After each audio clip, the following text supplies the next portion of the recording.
Good evening, everyone.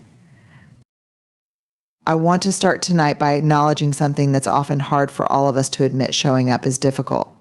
Being seen is even harder. And it doesn't matter how much success we've achieved or how many people are in our corner. There's something about being vulnerable that makes us feel exposed, raw, and sometimes even ashamed. But here's the truth: vulnerability is the birthplace of all meaningful connection. It's where we find our courage, our creativity, and ultimately our sense of belonging. And when we step into that discomfort, when we allow ourselves to be imperfect, that's when we start to embrace the fullness of who we are. I believe we all have stories to tell. We all have scars that carry the weight of experiences we wish we could erase, but these are also the stories that make us whole. They are the chapters that have shaped our understanding of love, loss, fear, and hope. And when we stop hiding from them, when we allow ourselves to be seen in all our raw, messy, human glory, that's when the magic happens. Our fear of judgment and rejection often keeps us from showing up. But the reality is, we all long for the same thing: to be loved and accepted for who we truly are, not for some carefully curated version of ourselves. And the more we embrace this truth, the more we can create spaces where others feel safe to do the same. So tonight, I ask you to think about the stories you've been hiding, the parts of yourself that you've been keeping in the shadows. What would it look like if you let those parts of yourself shine? What if you stopped holding back and gave the world the full, unapologetic version of who you are? I promise you this: when you show up as your authentic self, when you allow yourself to be imperfect, messy, and human, that's where you'll find your real strength. That's where connection happens. And in that place, you are not only enough, you are exactly what the world needs. Vulnerability is the gateway to connection. Vulnerability is often misunderstood in our culture. We've been taught to associate it with weakness, fragility, or lack of control. We've been conditioned to believe that showing our vulnerabilities opens us up to rejection, judgment, and even ridicule. And so we hide our true selves behind facades, behind the walls of our carefully curated personas, the perfect images we project to the world. But in doing so, we cut ourselves off from the very thing we long for: connection. At its core, vulnerability is about showing up as we are without pretending, without armor. It's the courage to let others see us in our most authentic, unguarded moments. And while this can feel risky, it is also the most profound way we can truly connect with others. Because the truth is, no one connects with perfection. People connect with realness. People connect with humanity. And that humanity is most apparent when we are vulnerable. Think about the moments in your life when you felt closest to others. I bet they weren't the times when you were presenting your best self or wearing your metaphorical mask. The deepest connections we form as human beings often occur when we share our struggles, our fears, and our vulnerabilities. Whether it's a friend telling you about a painful experience or a colleague opening up about a personal challenge, it's in these moments of vulnerability that the bond between you strengthens. Vulnerability invites empathy. It invites understanding. When we show our vulnerabilities, we offer others the opportunity to step into our shoes, to see us not just as a role we play or an image we project, but as a human being with complex emotions, experiences, and desires. And in that moment, something magical happens. When we share our pain or our joy, we allow others to relate, to say, "I've been there too," or "I understand how that feels." This shared experience fosters connection in a way that words alone never could. But what about the fear of rejection? What about the worry that if we show our true selves, people will judge us, or worse, walk away? I won't deny that this fear exists, and it's a valid fear. The risk of rejection is real. But here's the key: true connection requires the willingness to take that risk. It's the courage to open ourselves up to the possibility of being hurt, knowing that the reward of deeper, more meaningful relationships far outweighs the fear of rejection. The paradox of vulnerability is that by allowing ourselves to be vulnerable, we invite others to do the same. When we take the first step, when we allow ourselves to be seen in our imperfection, we give others permission to take off their own masks. And in this shared vulnerability, we create a space where connection can flourish. It's a cycle of mutual openness that builds trust, deepens bonds, and creates lasting relationships. But vulnerability doesn't just create connection with others, it also fosters connection with ourselves. When we embrace our own vulnerability, we stop hiding from parts of ourselves that we find difficult or uncomfortable. We stop pretending to be someone we're not, and we start to live more authentically. We become more in tune with our emotions, our needs, and our desires. In turn, this authenticity allows us to live a more fulfilled and meaningful life. We stop waiting for external validation, and instead we embrace our worthiness from within. In the end, vulnerability is not a liability, it's a strength. It's the bridge that connects us to others and to ourselves. And while it may feel uncomfortable, even frightening, it is also where the richness of life resides. Because when we allow ourselves to be vulnerable, we invite others to be real too. We invite them to be human, just as we are. And in doing so, we open the door to the most beautiful and authentic connections we'll ever experience. This expanded point explores vulnerability as a powerful tool for deep, meaningful relationships, offering both a personal and collective invitation to embrace our imperfections and connect more fully with ourselves and others. Embrace imperfection as a strength. We live in a world that constantly tells us we need to be perfect. From social media influencers to the glossy advertisements that saturate our lives, we're bombarded with images of flawless people, perfect bodies, and seemingly perfect lives. We're conditioned to believe that in order to be valued, we must present ourselves as impeccable versions of what we think others want to see. But the truth is, this relentless pursuit of perfection is not only exhausting, it's also a barrier to living an authentic and meaningful life. Imperfection is not a flaw. It is a fundamental part of being human. It is a strength, not a weakness.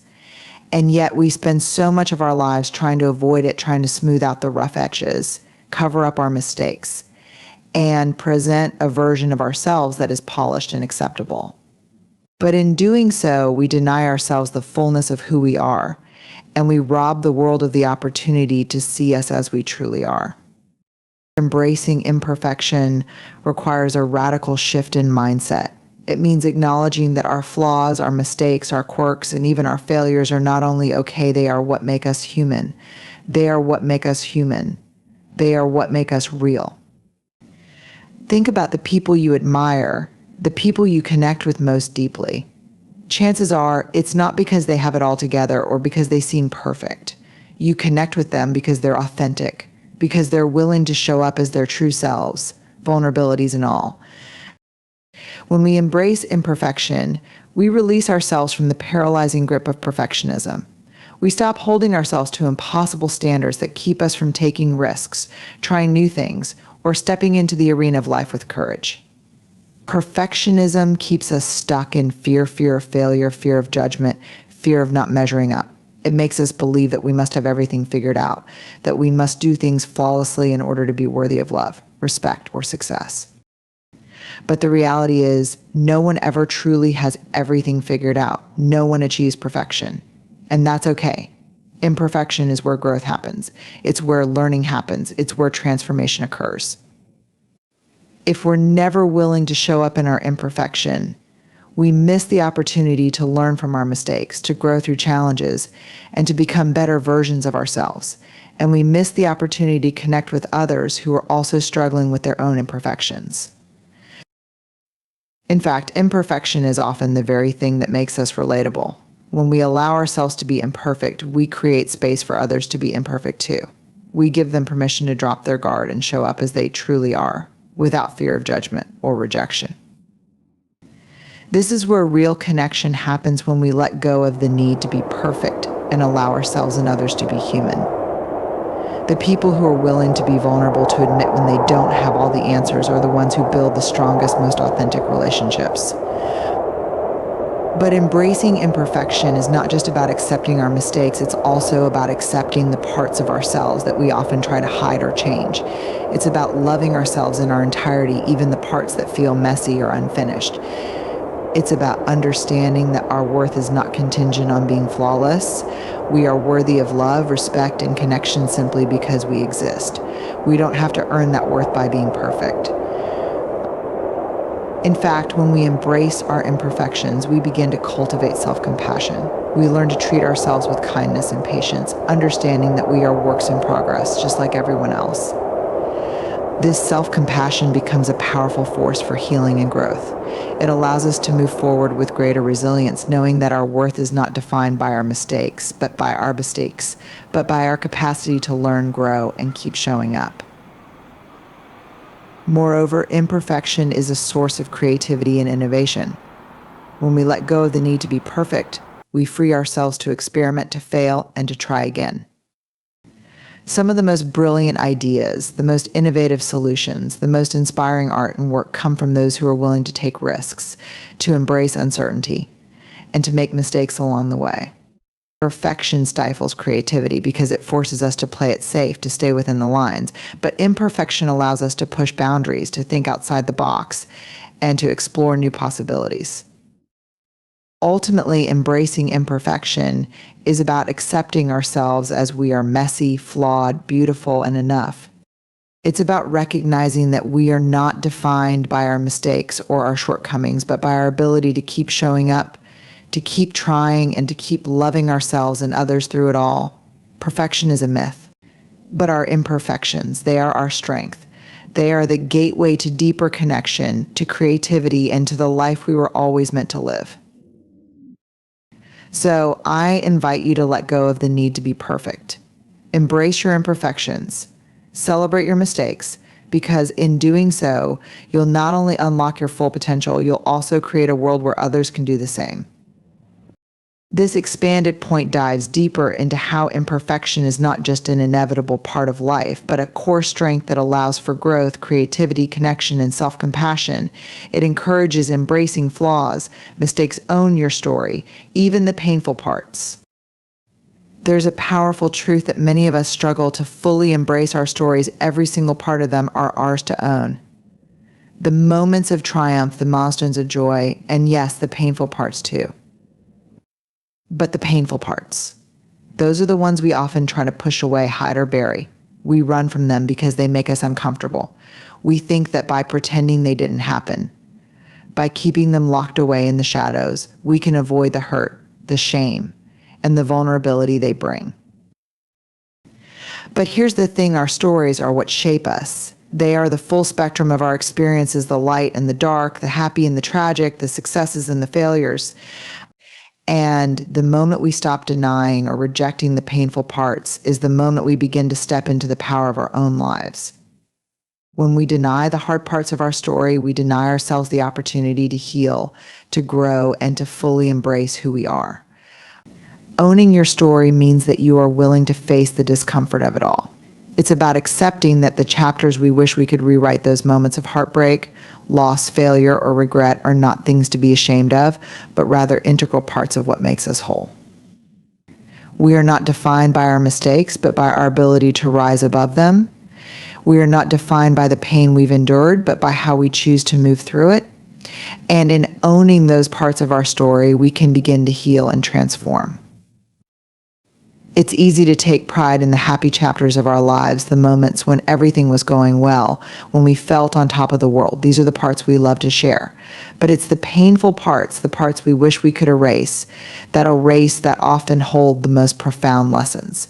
It's the times we've been broken that teach us resilience. It's the failures we've experienced that open the door to growth.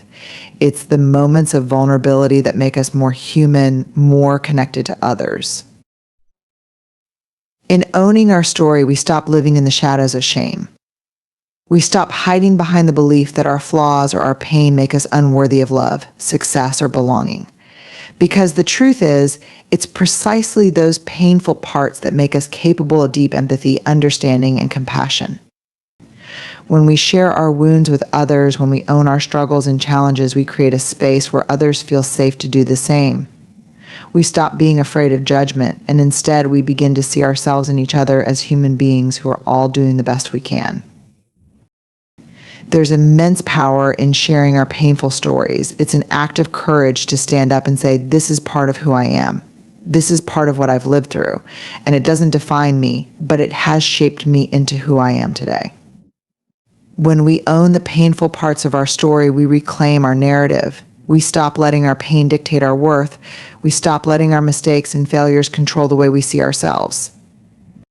And we start writing a new chapter 1 where we are empowered, where we are free from shame, and where we can fully embrace the fullness of who we are. But owning your story isn't just about sharing your pain with others, it's also about accepting it within yourself. It's about looking at those parts of your life that are filled with regret, hurt, or anger and saying, I see you, I accept you, and I will not let you define my future. We cannot heal what we do not acknowledge. We cannot move forward if we are still carrying the weight of unacknowledged grief, resentment, or regret. But once we confront the painful parts of our story, we can begin the process of healing.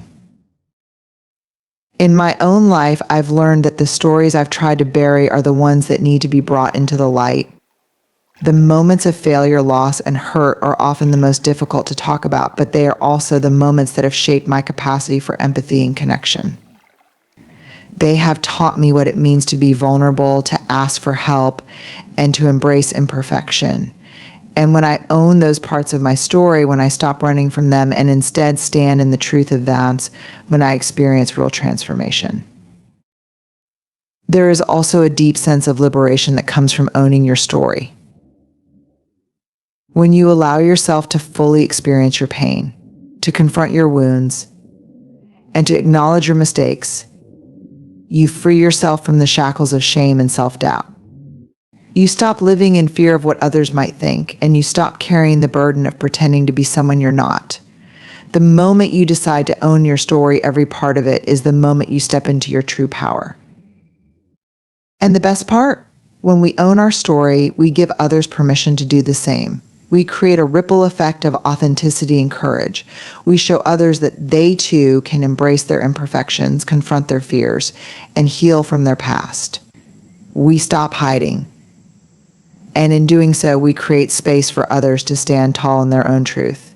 We make the world a little more compassionate, a little more open, and a little more human. So I ask you, what parts of your story have you been hiding? What parts of yourself have you been ashamed of? I encourage you to bring those pieces into the light. Own them. Love them. Because they are yours. And in doing so, you will find that you are stronger, braver, and more whole than you ever imagined. Your story is the courage to be seen. There is something profoundly difficult about being seen. It's one thing to show up in the world, to do the work, to go through the motions, but it's another to truly be seen, for others to witness you as you are, in your fullness, flaws, and all. It's a deep, sometimes frightening vulnerability that requires courage, yet being seen is one of the most powerful acts we can undertake in our lives. It is the gateway to real connection, personal growth, and true belonging. But how many of us are truly willing to be seen? The fear of being seen runs deep in most of us. We are afraid of judgment, of rejection, of criticism. We worry that if we show up fully, authentically, the world might not accept us. We have been taught to hide the parts of ourselves we deem imperfect or unworthy. Whether it's our physical appearance, our emotions, our past mistakes, or our vulnerabilities, we often believe that if we allow ourselves to be truly seen, we risk being misunderstood or worse, abandoned. But here's the thing: we cannot connect with others if we are not willing to show up as our true selves. Connection doesn't happen in the places we hide. It doesn't happen in the parts of us we keep tucked away behind carefully crafted masks. Authentic connection, the kind that nourishes our souls and brings meaning to our lives, can only occur when we allow ourselves to be seen, exactly as we are.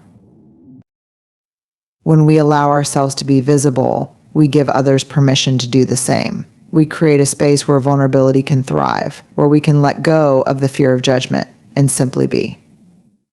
We stop living in the shadow of who we think we should be, and instead we step into the light of who we truly are. The courage to be seen is the courage to stand in our own truth, to show up without apology, and to let the world know that we are worthy of love, respect, and belonging, just as we are. This act of showing up is not an easy one. It takes tremendous courage to stand before the world, to be witnessed in our vulnerability.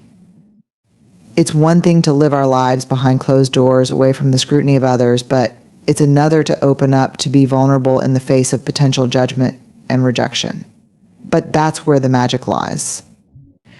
Because when we show up in our fullness, imperfections and all, we make it possible for others to do the same. We create a culture of authenticity where people can be real with one another without fear of hiding parts of themselves. The courage to be seen is also about embracing our imperfection. Too often we think that we need to present a flawless version of ourselves to the world. We're conditioned to believe that the perfect image is the one that will earn us love, respect, and acceptance. But perfectionism, in reality, keeps us trapped. It keeps us from taking risks. It keeps us from stepping out of our comfort zones. It keeps us hiding. The truth is, no one ever connects with perfection. Perfection is a facade. It's a curated mask we wear to protect ourselves from feeling vulnerable or exposed. But when we allow ourselves to be seen in imperfections, and all, we let others into our most authentic selves. And it's in those authentic moments that the deepest and most meaningful connections occur. When we let go of the pressure to be perfect, we free ourselves to live boldly and honestly. We stop hiding from the world, and we start embracing it with open arms. Being seen also means embracing our past, particularly the parts we might want to forget. Many of us have chapters in our lives that we wish we could erase, times when we felt lost, ashamed, or broken. The temptation is to hide these parts, to bury them so deep that they never see the light of day. But the act of being seen means letting go of that shame. It means sharing those stories with others, not for validation, but for healing. When we share our past struggles, failures, and challenges, we find that they are not things to be ashamed of. They are the very things that make us relatable. They are the stories that others can connect with, the pieces of our experience that allow us to bond with others in our shared humanity. Think about the people you most admire, the ones who inspire you to be brave, to be yourself. Chances are it's not because they have it all together, but because they show up authentically. They share their struggles, their growth, and their truth with the world. And it's in their willingness to be seen that they create deep and lasting impact. The courage to be seen doesn't just change our lives, it changes. Shame cannot survive connection. Shame is one of the most powerful, destructive emotions we experience as human beings. It's the feeling that there is something fundamentally wrong with us, that we are unworthy of love, belonging, or acceptance. Shame tells us that we are not enough, that we are broken, flawed, or defective in some way. And the insidious nature of shame is that it thrives in isolation. It festers in silence, in the dark corners of our minds, and it convinces us that if others knew the truth about us, they would reject us. But here's the truth that shame doesn't want you to know: shame cannot survive connection. When we allow ourselves to connect with others, when we open up and share our vulnerabilities, our struggles, our imperfections, that's when shame loses its power over us. Shame thrives on secrecy and silence. It grows stronger when we are alone with our thoughts, when we believe that no one else could possibly understand or accept us. But the moment we bring our shame into the light, when we share it with another person, its hold on us begins to weaken. Connection, whether it's with a friend, a family member, a therapist, or even a stranger, is the antidote to shame. In the presence of empathy and understanding, shame cannot take root. Think about the times you shared something deeply personal or painful with someone you trust. How did it feel? When you allowed yourself to be seen in your vulnerability, what happened? If that person responded with empathy, with care, with acceptance, the shame you felt was diminished. You no longer felt isolated. You felt seen, heard, and understood. And in that moment, shame no longer had the power to define you. The beauty of connection is that it reminds us that we are not alone. It affirms our humanity, showing us that all of us, in one way or another, carry burdens, face struggles, and have imperfections. When we share our pain, our insecurities, or our mistakes, we often find that others have experienced something similar. And in that shared experience, we realize that we are not so different after all. We are all human. We all make mistakes. We all fall short at times. And through that understanding, the shame that isolates us starts to lose its grip. Shame isolates us because it convinces us that we are the only ones who are flawed. It tells us that no one else could possibly understand our mistakes, our failures, or our fears. But when we connect with others and share our stories, we break the power of that isolation. We discover that we are not alone, that our pain is not unique, and that we can move through it together.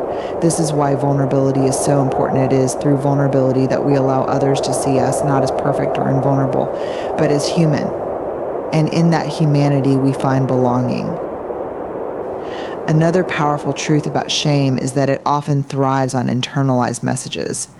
Many of us carry the messages of shame that we've learned from our past, from our families, our cultures, or society. These messages tell us that we need to be perfect, that we must meet certain standards to be worthy, or that we are unworthy of love or success because of mistakes we've made. But when we connect with others, we can start to unravel those messages.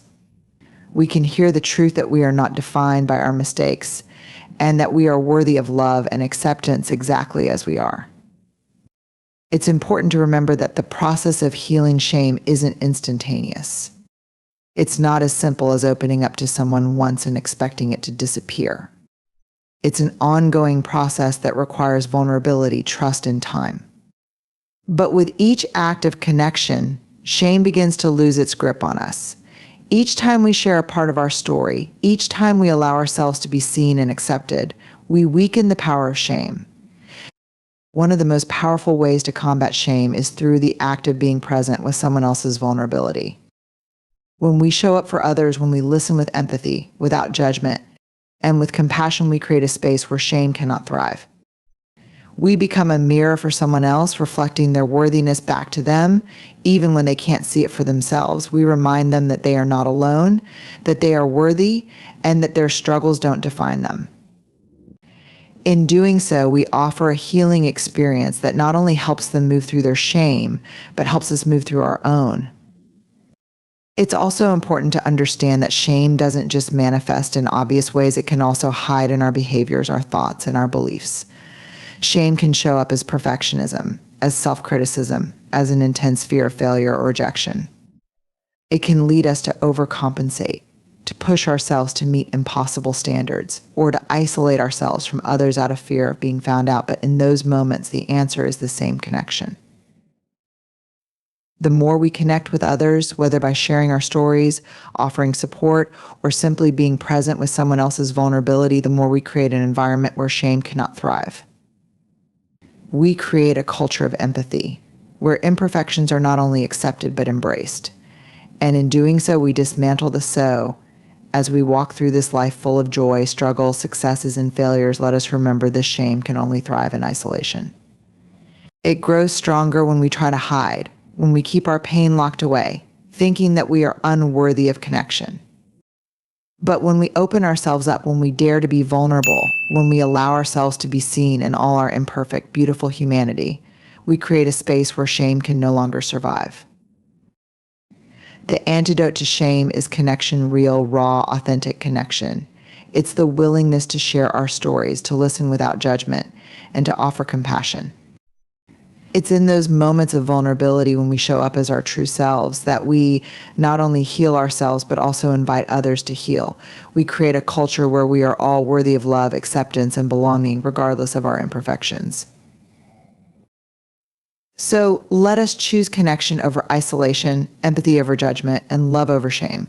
Let us have the courage to show up to be seen and to remind each other that we are not alone.